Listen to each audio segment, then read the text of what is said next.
Lena had not slept for the fourth night. Sleep came in ragged, short shreds, after which it only got worse. She was constantly woken up by her son's crying, which already seemed almost continuous, even in moments of silence. Pavlik was a long-awaited child. For 3 years, she and her husband were treated, took courses, went to the doctors, and then he suddenly appeared, by himself, as if mocking all the diagnoses and prescriptions.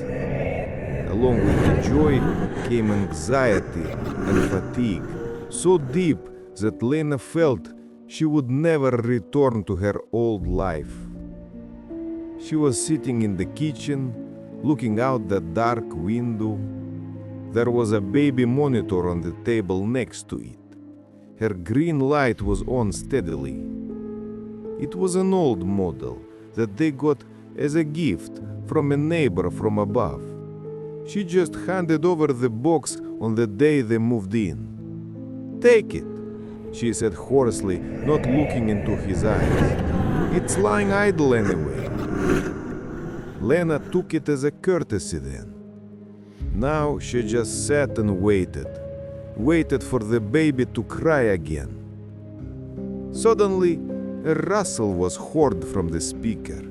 At first it was barely audible, then louder, as if someone was running his palm over the microphone. Lena tensed, peering into the plastic case. "He's so warm," a hoarse voice whispered, filled with sticky, painful delight. Lena jumped so abruptly that she almost knocked over her cup. Her heart was pounding and the blood was pounding in her temples. She got up quickly and tiptoed into the bedroom. Pavlik slept peacefully, his mouth slightly open.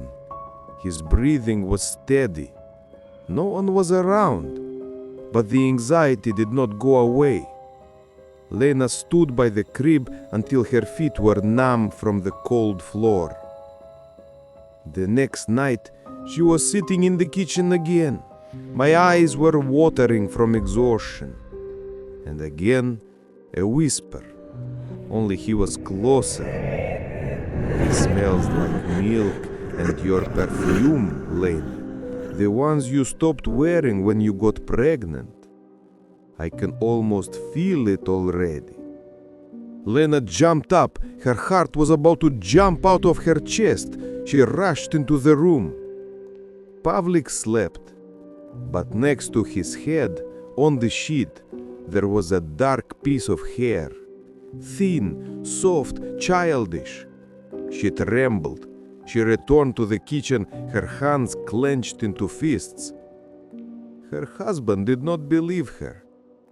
"Len, really, you're like a zombie already," he muttered, rubbing his face with his palms.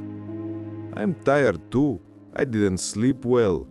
Maybe you're just overexerting yourself.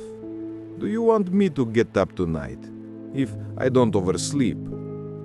He tried to smile, but his gaze slid away to the cup of coffee, to the laptop screen. Lena nodded, realizing that she becomes invisible even here. She didn't turn off the lights at night. She carried the baby monitor with her everywhere, to the bathroom, to the front door, even to the balcony. Every time she went to the crib, she peered at her son as if expecting to see something else next to him, something that hides. Sometimes the baby monitor would start humming softly. A barely audible, hoarse voice was singing a lullaby, the one Lena had once sung to Pavlik. "Bye bye, the bear is sleeping." Only now the voice sounded muffled and the words merged into one viscous buzz. Lena covered her ears, but the whisper was already in her head. One day, she found an open jar of baby food in the refrigerator, although she remembered for sure she hadn't touched it.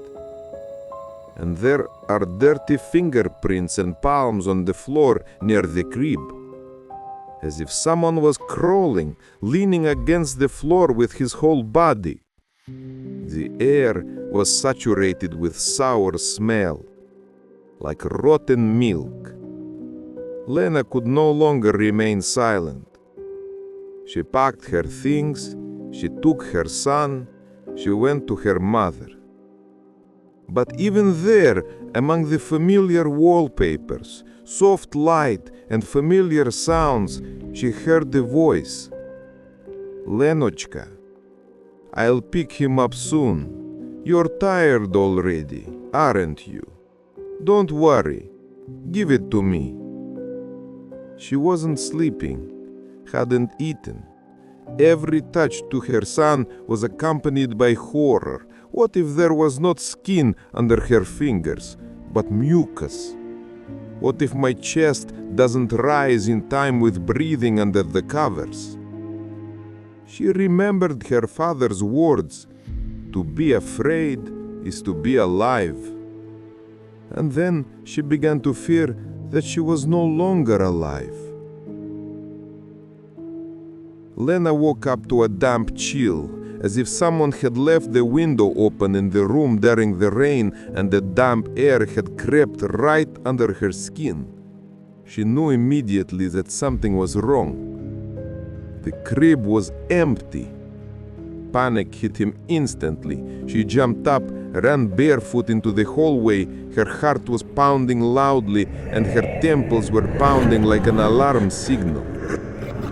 Pavlik was laying in the bathroom. Inside, an empty enamel bathtub covered in thick slime with a musty smell. He wasn't crying. He just blinked as if everything that was happening was normal. Something was bending over him. A creature with transparent skin, beneath it black throbbing veins. Slender fingers slid over the child's cheek, gently, almost like a mother. "You came," it croaked, "but it's too late." Lena froze. She wanted to rush forward, but her body wouldn't obey. It was as if something was holding her back. Her thoughts became sticky and heavy. "He's mine," it whispered. "You gave it to me." Every night when she asked for silence, into every thought, if only he would be silent, even for a minute, even for an hour. It leaned closer, burying its face into the child's shoulder. The slime flowed over the edge of the bathtub, dripping onto the tiles. "You are tired, but I am not. I'll stay with him." Lena sank to the floor. Her hands were shaking. She could hear her son's breathing, steady and alien, and didn't feel anything. The baby monitor's green light blinked on the bedside table next to the bathroom. An old lullaby sounded from the speaker. "Bye-bye, the bear is sleeping." The melody was trembling. There were almost no words, just a hoarse wheeze and laughter. Low, satisfied, almost gentle.